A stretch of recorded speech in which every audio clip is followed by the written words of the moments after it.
നമുക്കിന്ന് ഒരു അടിപൊളി മക്രോണി റെസിപ്പി കണ്ടാലോ. അപ്പോൾ ആദ്യം തന്നെ ഒരു പാത്രം വയ്ക്കുക, അതിലേക്ക് ആവശ്യത്തിനുള്ള ബട്ടർ ചേർക്കുക, 2 ടേബിൾ സ്പൂൺ മൈദ ചേർത്ത് നന്നായി ഇളക്കി യോജിപ്പിക്കുക. കട്ട കെട്ടാതെ ഇളക്കിയെടുക്കണം.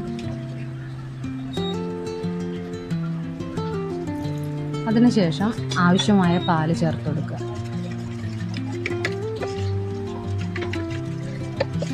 കൈയെടുക്കാതെ ഇളക്കിക്കൊണ്ടിരിക്കണം.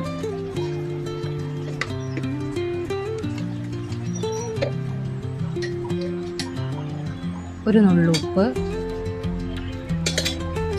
1 ടീസ്പൂൺ പഞ്ചസാര, ആവശ്യത്തിനുള്ള കുരുമുളക് പൊടി നന്നായി ഇളക്കി യോജിപ്പിക്കുക.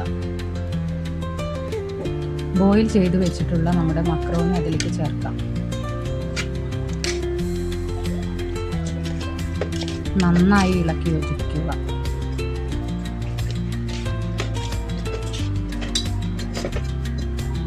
നമ്മുടെ മക്രോണി ഒന്നുകൂടി അടിപൊളിയാവാൻ ഫ്രൈ ചെയ്ത ചിക്കൻ ചേർക്കാം. സ്വാദിഷ്ടമായിട്ടുള്ള മക്രോണി റെഡി.